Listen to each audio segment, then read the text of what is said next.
Hey friends, this is Tillery Timmons-Sims here again with another episode of Conservation Stories. Conservation Stories is a podcast brought to you by the Sand Hill Area Research Association. And I'm excited today because speaking of sand, hills, and sand, we've got some guests here that know all about this. They are from west of Lubbock, and they're farming over there almost close to New Mexico. How close are you guys to New Mexico? Really close. We actually farm some in New Mexico. Okay, not surprised. Yep. Not surprised. So Pug Lyon is here with us. Pug is on the Soil and Water Conservation District board in, is it Morton, Cochran County? Yes, I serve on the local board there, and I also serve for Area 1 for the Association Great. of Water Conservation Districts in the state of Texas. I'm an Area 1 board member. Okay, that's great. We've done a few podcasts on the Soil and Water Conservation Board and its history, and we have some great educational stuff on the website if people want to learn about the history of where that started and how important those boards are to the work that farmers are doing. And especially, you want to have an NRCS office, you got to have a Soil and Water Conservation Board. So they're really vital to the conservation work that happens. So I'm excited that you brought your boys here, and we have to make sure that we get the oldest. Cade is the oldest, and then Lane is the baby. By 14 minutes, I hear. So I'm so excited that you are here. It's unusual to see two generations work together in a change, making a change.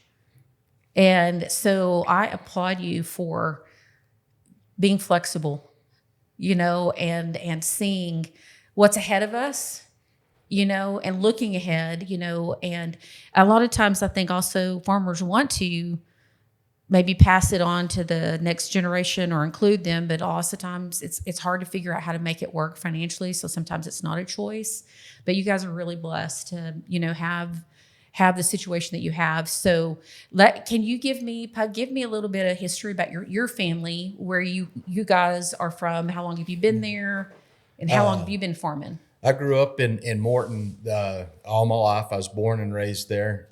We actually live 4 miles down the road from where I was raised and went to school, or my home, where I was. Parents raised me and brought me to school there in Morton. I've been around the farm. I was raised on the farm all my life. My dad had trouble there at the end and went out of business, but he went to work for a farmer there. So then in the summers, I started working for the same farmer, and he helped me get my start. That's who helped me get my start. So I started farming when I first started farming in 96 with 600 acres. And we farm 8,000 acres now today is what we farm. So we've grown it, and I'm glad to see the boys. They've taken a lot of interest here these last few years and taken more ownership in the farm. And it's neat to see that, like you said, with the generational deal. Yeah.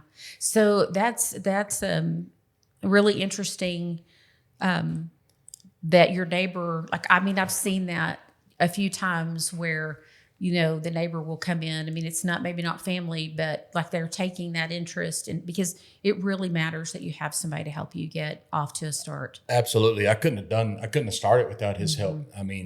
He helped me, and that's what got me my start. Because a lot of people say, well, did it get passed on? No, it was a friend that helped me get started. And, it's good to have people that do that. So you guys are out of high school? Or are you still in high school? We just graduated. Okay. You just graduated. Okay. So now you get to go full time.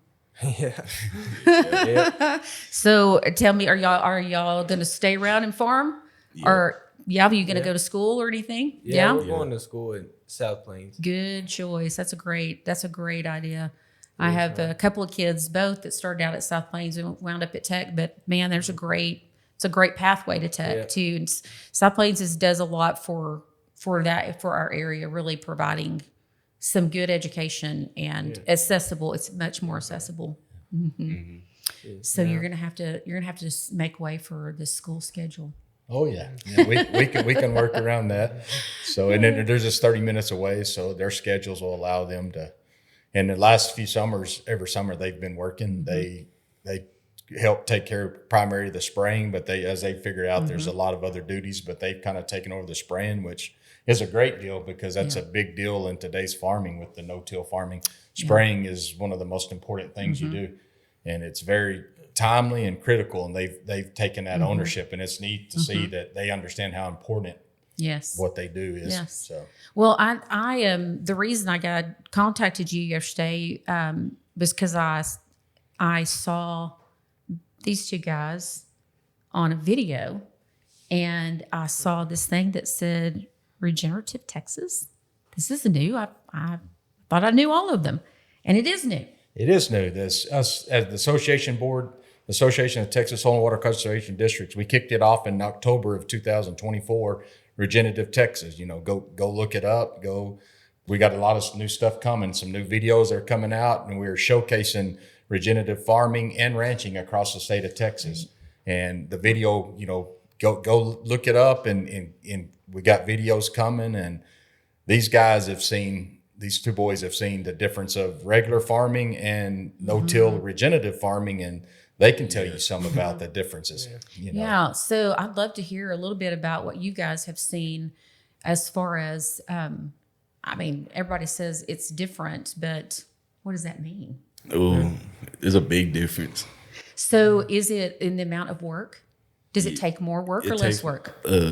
Less work. I'd say less work. Yeah, in the long if run. you do it right, or if it may take a while for you to get there, but Okay, so let's role play for just a minute. So you, Lane, you have a conventional farm, Okay. okay, and you've just been farming that way.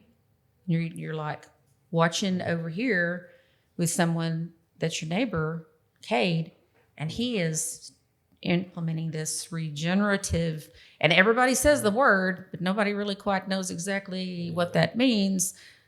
What are you doing that he's not doing, or what are you not doing that he's doing? What is it? What are you doing different? probably the main thing is he's probably gonna be running his sound fighter 24/7, and I'm not. Yeah.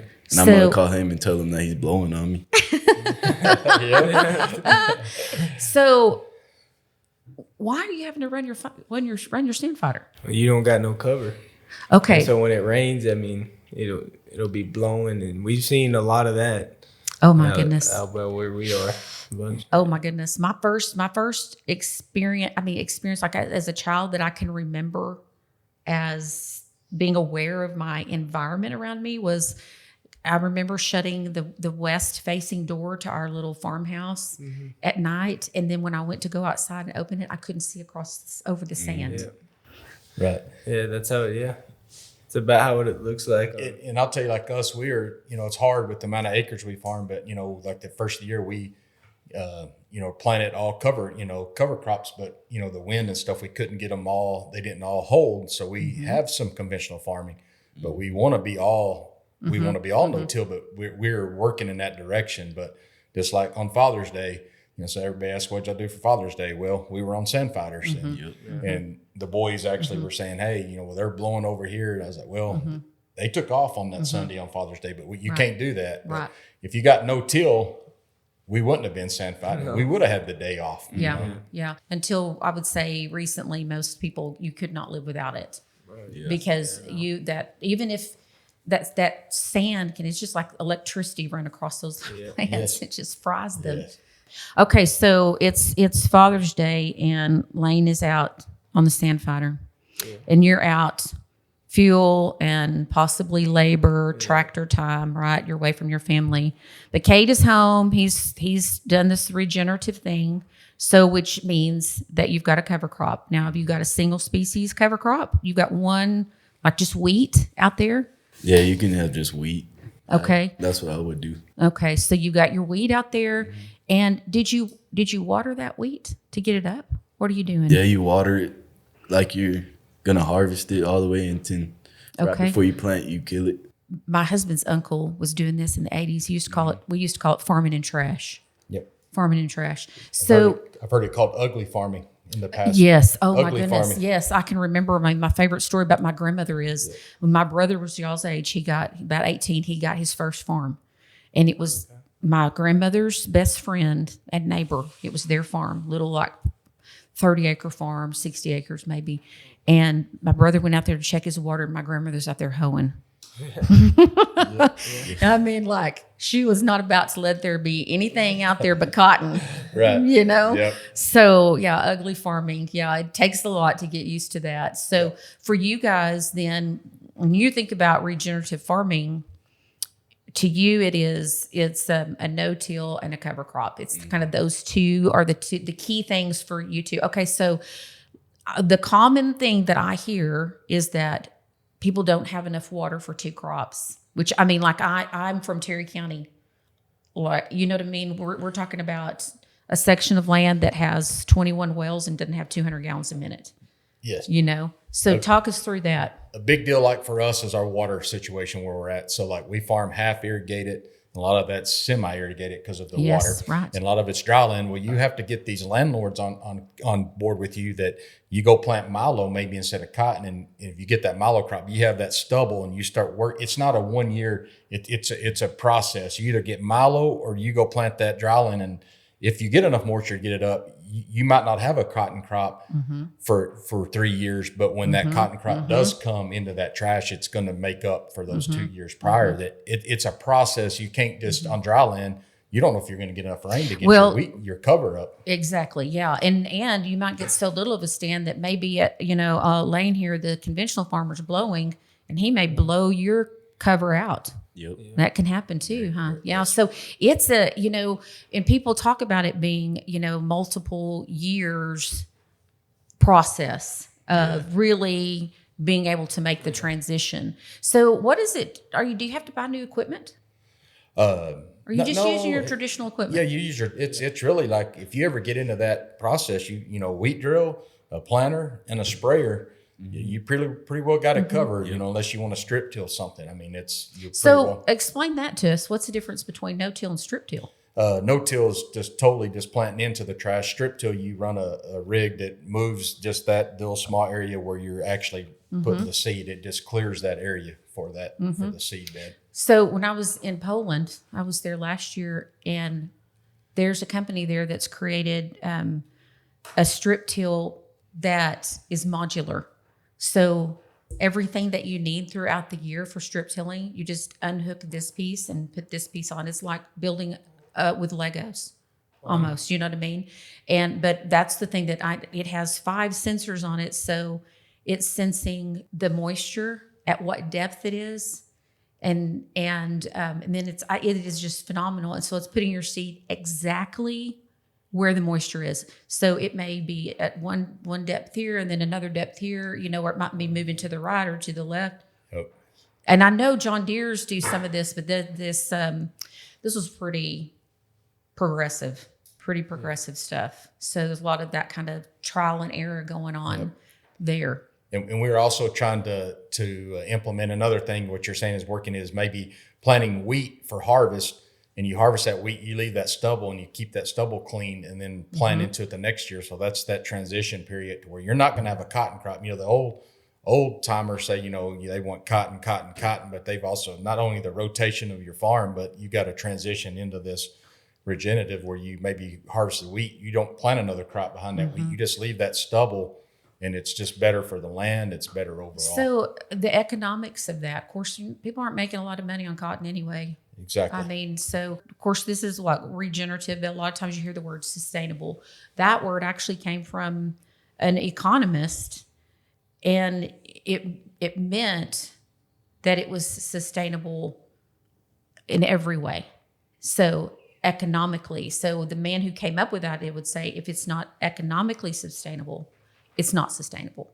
So it might be good for the environment, but if it's not going to keep you farming, you can't do it. You can't call it sustainable, which I think is interesting because the word has been kind of hijacked, right, to mean something different, or who the hell knows what it means, right. Today's episode is brought to you by Evan Stone with Clear Rock Farm and Ranch, part of the Clear Rock Realty Group in Lubbock, Texas. Evan understands West Texas land, agriculture, and what it takes to buy and sell farms and ranches in our unique region. If you're ready to make your next move, trust someone who knows the lay of the land. Visit Evan at clearrockrealty.com, serving Lubbock and the surrounding communities. Clear Rock Farms and Ranch. your partner on the plains. What I say, conventional versus no-till, what I see is, growing up, like at their age, you see, okay, we planted a lot more population than we plant now because, everybody's trying to cut corners. Well, you're going to probably go plant more seed per acre on the conventional because you're probably going to know you're going to lose some to sand or other issues. Where on this no-till situation, if you got your no-till set up correctly, you've got that cover where you can put less seed and it's protected from all the environment. So you can cut your seed cost, and that's a big cost in the operation. I mean, so it's stuff like that. You have to look at both sides. Right. But so so for people that are listening or watching, so what is your cost per acre for seed? Roughly $50 an acre for seed cost on cotton, give or take, in today's world with how high it is. And that's a big cost of your, and it's all right off the bat, Yeah, it's right there before you ever get Yeah. You're investing a big chunk right up front. Right. But you're putting it in, almost like you can think of that trash, the ugly stuff, as almost like insurance. Kind of. Yeah.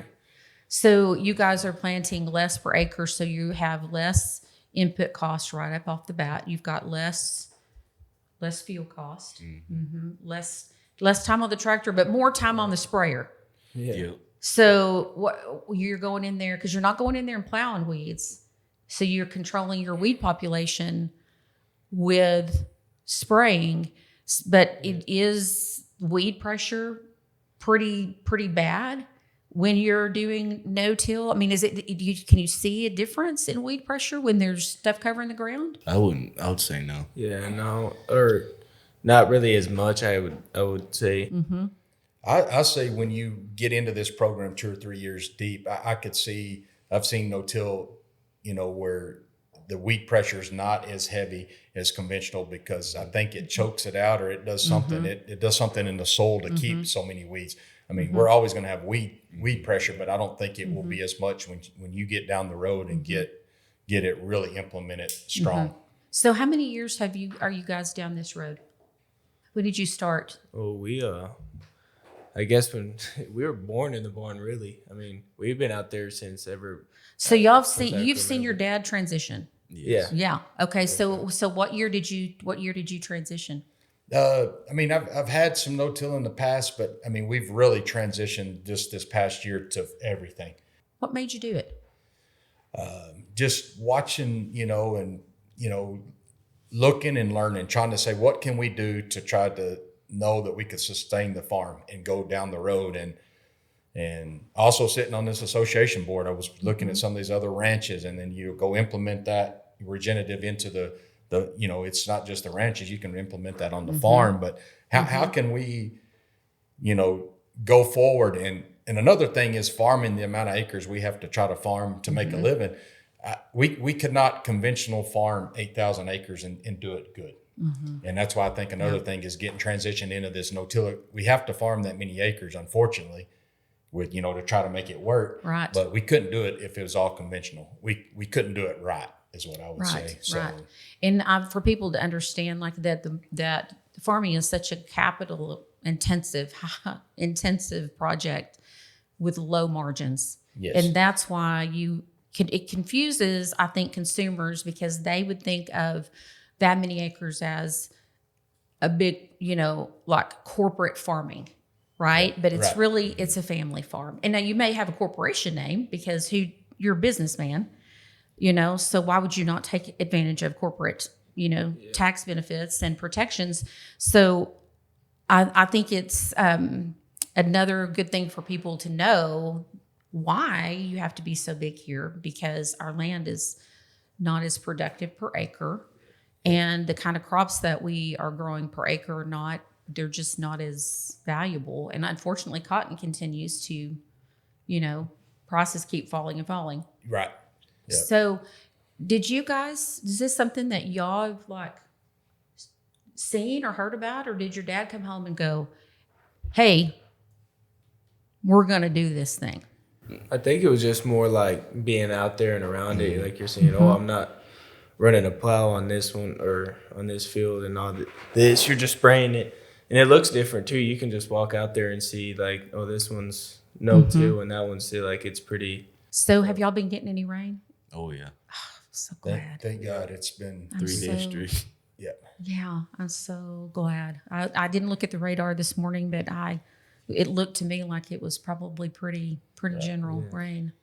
And Sure do need it. Y'all may tell Tillery about, like, we got a good friend there, and he don't farm many acres, but he farms. He's been doing this. One of the very first one, he rotates. He does wheat, cuts it, leaves that quarter out, plants peas or milo, and he rotates all this around. And his crops are always better than everybody around him. Always. And they've seen that. And it's, he don't farm on a big scale, but he does it himself. And it's neat to see because he's been doing this regenerative that we're, really everybody. Now we got a name for what he's been doing. But he don't want to talk about that. He says it's doing what you should be doing. Right. That's his. Yeah. And he's got into this 3 or 4 years down there. You can see the difference. I mean, and it takes a while to get into that. Once you get there, So you're did good. you have any issues with your bank? Did your bank say, no, you might lose money, so I don't think we can do this? No, I don't know of any guys that have had that trouble, but mine, I mean, I've never had the bank say, you can do no-till or you can. I've never had that part of it. No. You have 8,000 acres, and how far? I mean, you've got some that hasn't come up. What percentage of your land do you think is got a good stand on it? And this you have seed in now, like where this rain might help?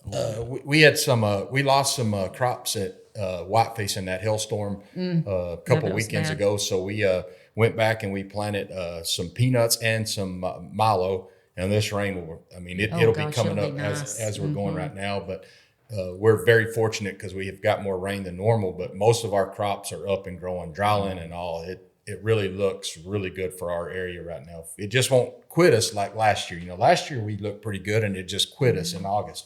It did, yeah. The heat, but you we're just very never fortunate know. right now. Our crops, when you're farming that many acres, it can't all be perfect like we want it to be. But for the most part, we have a very good start. Yeah. Out here on the Texas plains, water is everything, and there's a resource that's as vital as it is fragile: our Playa Lakes. These lakes are nature's reservoir, catching rainwater to recharge our aquifer and provide lifelines for wildlife. But now they need our help. In collaboration with the Texas Playa Lakes Conservation Initiative and the Cargill Global Water Challenge, Sarah has started the Our Legacy is Tomorrow's Water initiative to inspire and work with landowners to restore and protect our playa lakes. Each playa we save helps secure a sustainable water future for the generations that will be coming after us. Whether it's improving soil health, restoring habitats, or recharging groundwater, we are committed to making a difference. Together, we can build a legacy that we can all be proud of. To learn how you can join in, visit the Playa Lakes Restoration Initiative page on the Sarah website. Let's keep Texas water flowing strong for the future. Visit sarah-conservation.com. You guys have, I'm sure, friends that are like on the farm like you guys are, staying around. They're going to hang out. They're going to maybe take over. Y'all ever talk about this with your friends when you're, cruising the Sonic or something? No. Not that there's a Sonic in Morton. When you're cruising the Allsups. We don't have just a whole lot of friends that are like in the farm scene and all that, but there's a couple that have worked on a farm and they kind of they're smart enough to understand that. I think if they had a choice, they would probably do no-till too. Yeah. Just going around and looking, being out there. So, Bug, what do you think keeps people from embracing the idea? Change. It's hard to get that mentality of like that. When I was a kid, that's just, you plow, that's just what you did. It's the change. It's the scared. And then a lot of people, the water, like you brought up, it does take water to get that cover crop growing. But I think once you get it up and growing and killed, then it holds the water better. So it's the give and take. Some people are willing to take that plunge. Some aren't. So, I don't know if you've seen, but one of the first videos we did was with Jeremy Brown. And he didn't kill his, right? He Yep. just keeps his green. And I don't remember the first time I saw that, I was like, that is like cotton in the middle of really tall, Yep. multi-species cover crop that's green. Yep. So interesting. So will you experiment some, do you think, with those kind of things, and like a little bit here and a little bit there? And we've done some different stuff and seen some different stuff with, we've implemented, starting to implement, we were going to go more into implementing radishes this next year, tillage radishes, which, it helps with the compaction, nutrients, all kind of stuff. We're going to move into that direction, and we're always willing to, you go out and you learn. Like our good friends down the road, Roy and Mike Thompson at Littlefield. I mean, Mike he's the one to go. He's the leader in our area of regenerative, and I got to go to his farm last week, and it's amazing what he's doing out here. It's amazing. I'd love to see that. That's really amazing. I mean, and you look to people like that, you go look and you go learn. And like he said, when he's driving to work every day, he listens to podcasts on no-till farming. He said, I learn something every day. And man, I think Mike is one that he's a leader in our area that a lot of people, he has really taken it up, and it's neat to see and someone to learn from. I know it's hard, I think, sometimes for people to believe. Lacey's family's been there several years in, and they've done, since 2017, USDA was tracking the changes in their soil because they begin to integrate cattle also. And so that they don't have to use a lot of fertilizer now. And, they were harvesting. I remember when I was in Poland, got a call, or she was texting me saying, we are harvesting almost 4 bales and with no fertilizer on this, and I mean, they can show like the moisture that's holding more moisture. It's like everything else. I feel like sometimes when you're trying to talk to somebody about changing and doing something different, everybody just remembers what's negative. You know what I mean? It's well, my neighbor tried that one year and it didn't work, right? And so feels like we're kind of stuck in the same thing this whole world is stuck in, which is either one way or the other.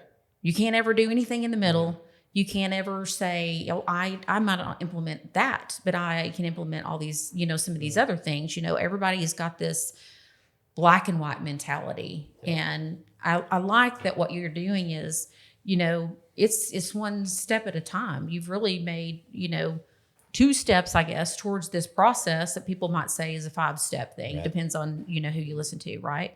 That region is this, that, or the other. Or some people say it's organic and some people say it's not organic, And so you guys, we were visiting a while ago about looking at different types of audits that you can get to participate in different types of programs. So is that something you guys think y'all might be interested in pursuing eventually? Talking to different people about what those programs are, like the Kiss the Ground program in California that you mentioned, or J. Crew has a program, and there's several out there.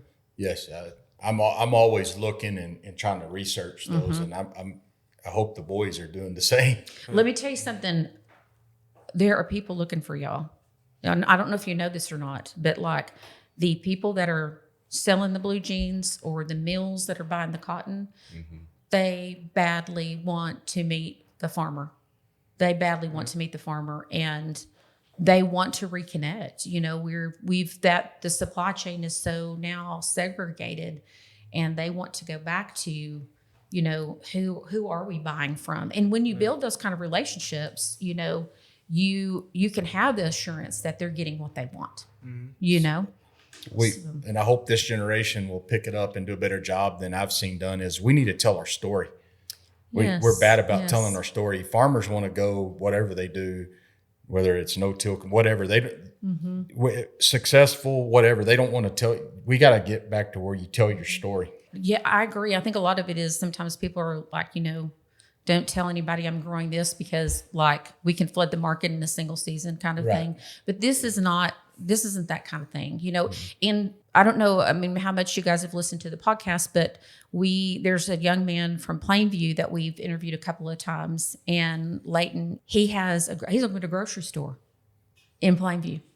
Wow. And I think they've got like 20 acres or something. Go back and listen to this podcast because he's like, I couldn't grow enough strawberries. Like, there is such a huge demand for strawberries, and so there's things like that we've just we haven't embraced because we've embraced this big instead of this, smaller, and I saw it happen in Terry County as we converted, to grapes. And so that single county grows like probably 85-90% of all the grapes in the state of Texas.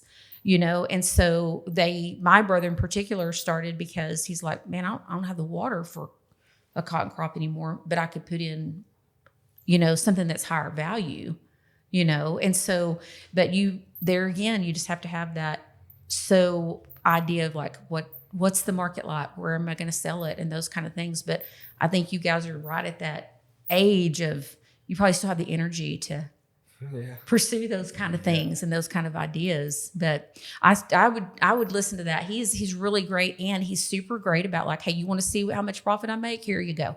You want to know how I'm doing it? Here you go. Because he says there is room for a lot more. The demand is high, and COVID really showed us, right, that we're subject to supply chain issues really badly. Yep. Really badly. But I applaud you guys.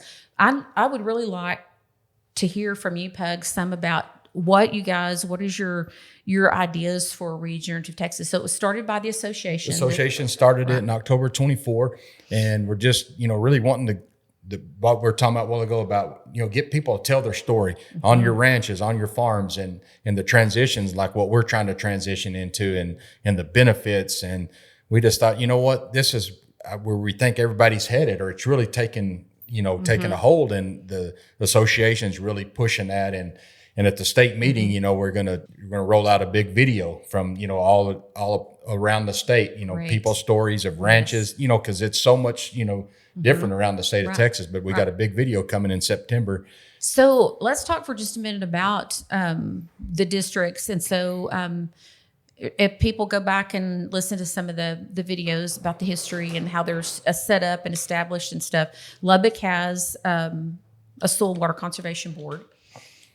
And we have most of our land in Lubbock County is considered urban. I think just some on the north. The north is not urban, but people here can participate in ways by buying trees. Yes. So every year these districts sell trees in the spring. And these are natives that they sell at a great price. And, and it's a way for people to support, because you guys, each one of these boards, each one of your districts they're on their own to raise their raise funds. Now there's some funds they can get through the National Association. Right. But pursuing that, it's often, right, you don't, it's all volunteer. And if you can get enough money to get somebody paid to do the day-to-day stuff, it's fabulous. But sometimes it's hard to raise those funds. So I really what would you say are other ways that people can become aware of what the district does? If you get interested, go to the meetings. They're open meetings. Go visit with those board members and ask them what is y'all's district doing.